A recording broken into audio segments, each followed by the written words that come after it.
saya berharap bisa menjawab satu pertanyaan waktu itu. Pertanyaannya cukup simpel. Pengen jadi artis atau jadi legend? Wih, itu pertanyaannya apa? Dan rata-rata menjawab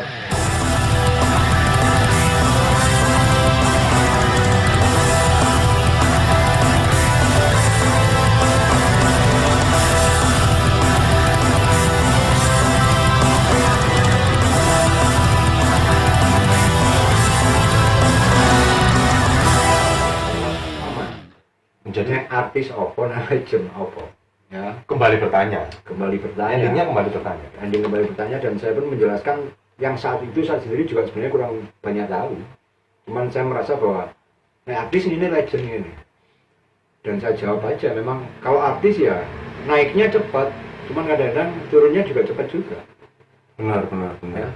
Dan artis kadang-kadang punya banyak biaya yang harus kita keluarkan. Dan satu sisi Jangan ngomong Siti loh ya. Siti langsung menancap di kepala saya. wah kayaknya ada sesuatu dengan yang namanya Siti ya. Oke. Nanti ya sabar ya. Tunggu episode-nya itu ya. Ibu saya itu Siti Fatuka. Oh lah iya makanya itu gitu loh kan nanti kan tunggu episode selanjutnya yang berhubungan dengan penyemangat diri gitu loh yang membuat kita selalu itu kan. You come to my senses.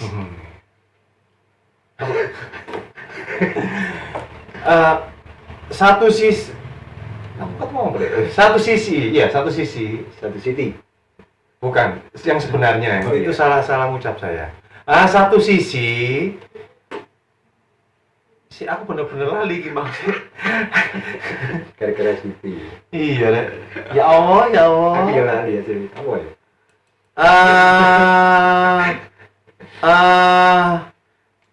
Dari artis atau legend? Oh iya. Satu sisi begini, kalau artis itu kan bisa dibilang mungkin saat itu mungkin bisa langsung cepat booming, bisa juga langsung cepat lenyap. Iya. Tapi kalau legend itu lebih long distance. Artinya itu selalu teringat. Orang itu selalu mengingat. Entah itu dari sisi karya, entah itu dari sisi personalnya, atau bahkan dari sisi nama, betul ya? Kalau legend selalu seperti ini. Kita ngomong yang simpelnya, yang sederhananya. Jadi tidak mendiskreditkan kata-kata artis atau teman-teman yang merasa jadi artis. Buat saya waktu itu seperti itu. Jelaskan bahwa artis itu gampang naiknya, gampang mumbuli. Anda tinggal banyak duit enggak? Kalau mau jadi artis ya udah, karena memang tahun-tahun segitu bahkan mungkin sampai sekarang translatornya di Jakarta dan sekitarnya. Ya sudah, datang aja ke sana, punya duit, ya jadilah artis. Tapi belum tentu artis itu awet. Ada yang muncul setahun, 2 tahun, 3 tahun selesai. Karyanya nggak terkenal ya hilang. Nah, konotasi yang muncul waktu itu seperti itu. Nah, kalau legend ini kita mungkin tanpa biaya bisa jadi legend. Kok bisa? Karya-karya seorang legend mungkin tidak membutuhkan banyak biaya, tapi karena dia ketulusan hatinya, ketulusan jiwanya, ketulusan pikirannya yang memunculkan karya itu bisa menjadi besar. Oke. Ya.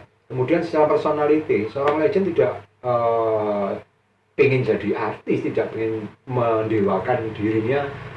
Aku harus dipuja atau dipuja.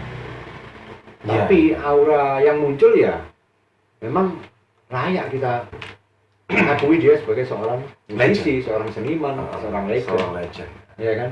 Nah, ini pilihannya berat sebenarnya. Siapa yang tidak ingin namanya dikenal, ya kan? Termasuk teman-teman kita berempat ini, Pak L ya, termasuk saya. Kita pengen dikenal. Berarti harus jadi artis dong? Tidak harus. Waktu itu saya bilang karena saya sadar kemampuan 4 player kami ini lebih dari player-player yang ada saat itu, dari pemain-pemain band yang lain. Dan saya sadar sebenarnya kalian memiliki sesuatu untuk jadi legend.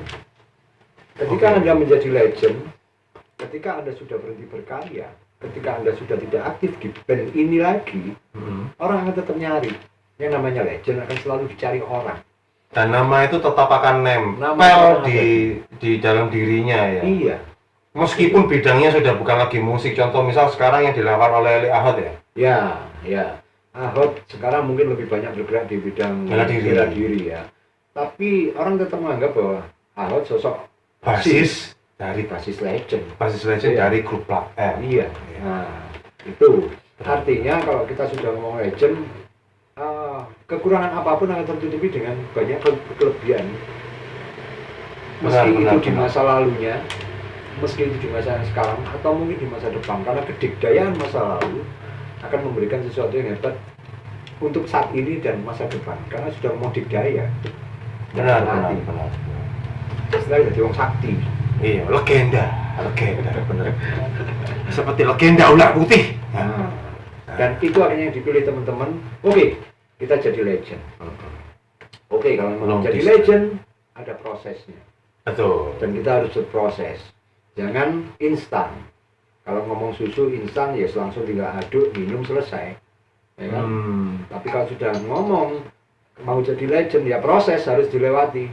Prosesnya seperti apa? Karena kita dulu pernah membawa satu nama band legend dari kota Surabaya, kemudian kita beralih nama menjadi band baru. Mau tidak mau harus membangun image, membangun brand baru. Nah, kalau kita terlampau cepat harus manggung, harus mentas, orang akan masih mengingat siapa kita yang dulu. Oke, ya, benar. Sehingga akhirnya keputusan yang muncul saat itu, kita harus stop untuk manggung.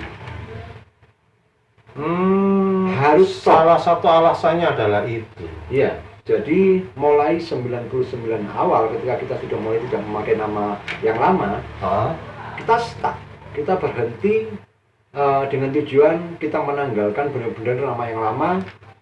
Kita mulai masuk dunia baru dengan nama yang baru, dengan memunculkan kreasi-kreasi baru, lagu-lagu baru, ciptaan-ciptaan baru yang nantinya benar-benar akan mampu melepaskan nama yang lama. Brand lama ini tadi ya. Iya. Termasuk ikon lama ini tadi. Betul. Dan itu harus berjuang. Sangat berjuang. Berarti pada saat itu pula sampai juga menanggalkan ciri khas sampean ketika berada di atas. Ya. Kalau seandainya tampil berada di atas itu nanti sampai menanggalkan itu semua. Dan mencari hal yang baru, ya apa yang harus? Jujur sedikit tidak mengenakan saya secara pribadi. Gitu ya? Oh iya, karena sampai sempat merasakan bagaimana ketika posisi di situ ya, posisi. Gini, contoh kecil ya. Saat itu tahun 99 sampai 2000 muncul baju-baju jangkis. Oke, ya jangkis. Dan player Plat L, si Hari, Bembeng, Rino, Indra Agung adalah saat itu saya bilang mereka stylish banget, ngikutin mode. Sementara saya dengan posisi yang hitungannya yang paling tua, ya, saya tampil ya seperti biasanya, hanya kaos oblong dan sebagainya. Tapi ketika kembali ke konsep bahwa kita harus memunculkan image baru, mudah-mudahan saya harus mengikuti dong. Akhirnya saya pun banyak belanja baju jangkis. Mepet tubuh, kebetulan maksudnya press body lah. Press body dan badan saya masih bagus sih, tidak seperti ini. Perutnya masih berat. Ya masih termasuk tergolong ideal lah daripada perut saya. Dan itu jujur membuat ketidaknyamanan waktu itu. Tapi mau tidak mau kan harus berubah. Balik lagi, ini proses. Seperti ketika kita menanggalkan hampir semua lagu-lagu, kita nggak mendengarkan lagu apapun saat itu, memunculkan karya-karya baru yang di luar jalur lagu-lagu yang ada. Artinya saat itu masih kaset, kita nggak mendengarkan kaset apapun. Berarti kok poso ya Mas? Puasa, ya. Jadi puasa. Karena kita punya tujuan lain, yaitu apa? Plat L harus muncul dengan album, dengan produk. Karena tadi balik lagi ke belakang, Iya. nama-nama Nama-nama yang lain. yang lain. Ya, Betul. ada nama platform yang lain. Kalau ingin eksis dan diakui, tidak hanya penampilan kita saat show saja, tapi harus punya produk. Ketika kita keluar produk, ini sudah selesai semuanya. Betul. Artinya itu apa ya istilahnya buah Ya. karya lah istilahnya Buah seperti karya itu. harus ada. Dan ketika kita menuju ke buah karya itu, ya tadi balik lagi puasa, proses, ya kan? Puasanya seperti apa? Enggak ngerungokno lagu liyane. Kemudian prosesnya bagaimana? Ya hanya latihan tiap hari kita berkumpul di siapa, di rumah siapa, gitu. Itu di tahun 99 ya. 99. 99. Iya. Pokoknya begitu kita menanggalkan nama-nama itu.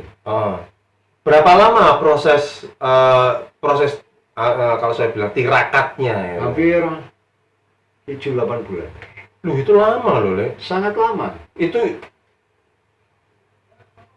hanya diisi kumpul berlatih, diskusi Menciptakan berlatih, berkarya. Oh, membuat lagu. Buat lagu. Dan memang ngempet ya istilahnya. Tapi justru itu kita manfaatkan banyak. Jadi kita bermanfaat itu satu contoh gini, kita kan nggak punya studio sendiri. Benar. Masih nyewa-nyewa ya. Masih di rental-rental studio, di mana kita ambil kesempatan itu tidak hanya sewa studio di satu tempat saja. Oh, kita berarti menjelajah studio-studio yang ada di Surabaya. Hampir semua studio Surabaya pernah kita pakai. Oke. Itu adalah ajang untuk kita dapat ilmu. Benar. Ilmunya dapat dari mana? Apa yang dicari? Dengan berbeda studio kita latihan, berbeda studio kita latihan. Kita belajar mencari karakter sound. Oke, iya. Karena sounding itu Benar. penting. Betul. Dan ini yang kadang-kadang lupa, tidak dimiliki oleh band-band lain. Kalau sudah nyaman di satu studio, biasanya dia enak studio latihan ini wis nyaman sudah. Tapi mereka lupa bahwa ketika ada undangan perform dimanapun, yang dipakai amplinya atau back sound-nya berbeda-beda. Beda, nggak seperti yang di studio itu. Nah, bahkan kualitasnya pun juga berbeda-beda. Ada yang memang bagus, ada yang pas-pasan, ada yang kebetulan ya karena mungkin sewanya murah mungkin lah ya. Jadi akhirnya ya segitu-gitu lah. Dan memang kita pernah sengaja memang berlatih di studio yang memang secara kualitas biasa under sekali. Oke. Kasarannya studio murahan lah, kasarannya gitu ya. Dan itu yang membuat kita akhirnya memahami semua karakter song. Misalnya si basis nih, si Hari. Hari ini jadinya wakil sih, Hari Ahot toh. Sini sih. Mungkin nyuruh apa ini? Ahot ya. Ahot. Dia ini bassnya waktu itu ini nyebut merek apa ya? Enggak apa-apa. Somnus ya. Dia pakai Somnus. Ini kan beda ketika Somnus dengan amplinya Trace Elliot. Oke. Ya kan? Selama kita latihan beberapa kali di situ akhirnya nemu karakternya si Hari, si Ahot, ya kan? Udah ketemu di Trace Elliot. Berarti kamu butuh apa lagi? Kita cari yang buat Trace Elliot. Apa? Warwick misalnya. Atau mungkin Galian Singset. Ya, atau mungkin yang lain. Itu kita datangin studio yang punya itu mana? Oke, kita sewa sana. Sampai menemukan karakternya. Si Beng pun demikian. Dia pakai Ibanez, dia pakai efek ya, kemudian masuk ke Marshall JCM 2000 atau mungkin yang 900 atau PV dan lain sebagainya. Ini kan beda kalau satu sound dengan sound yang lain dengan karakter gitar Ibanez dan efek yang ini mungkin beda dan ini harus sama. Iya, dan tantangannya adalah itu bagaimana menyamakan karakter keluarnya outputnya itu tadi. Betul. Ya dengan karakter sound yang berbeda-beda tadi ya. Sehingga ketika kita bermain dimanapun, orang tanpa melihat bahwa itu adalah Ahot yang main, orang sudah tahu ini karakternya seperti ini. Ini karakter gitarnya Beng Beng. Harus begitu. Sebenarnya kalau seperti itu yang kasihan itu cuma satu loh Mas. Dua. Drummer sama vokal. Iya. Pasrah kalau kita. Karena kalau gitu, kita tahu sendiri lah ya. Kalau zaman dulu kalau kita masih banyak studio di Surabaya waktu itu, studio yang underrated itu kan biasanya itu drummernya nek dikepuk simbali mak piek gitu loh. Nah itu dan itu ya sedok ngempet lah ya. Jadi itu tidak bisa kita rubah masalahnya. Dan jujur kita kan bukan band kaya. Iya, Bukan band kaya, kita tidak punya apa-apa. Dan kita hanya menggantungkan diri pada studio-studio, kita latihan, sewa. Kalau kita manggung, mungkin ini nanti cerita berikutnya ya. Kalau kita manggung ya pasti pasrah dengan apa yang disediakan panitia. Benar. Dan ini adalah proses selama 7 hingga 8 bulan kita puasa. Itu prosesnya ini. Kita proses biar tahu semuanya.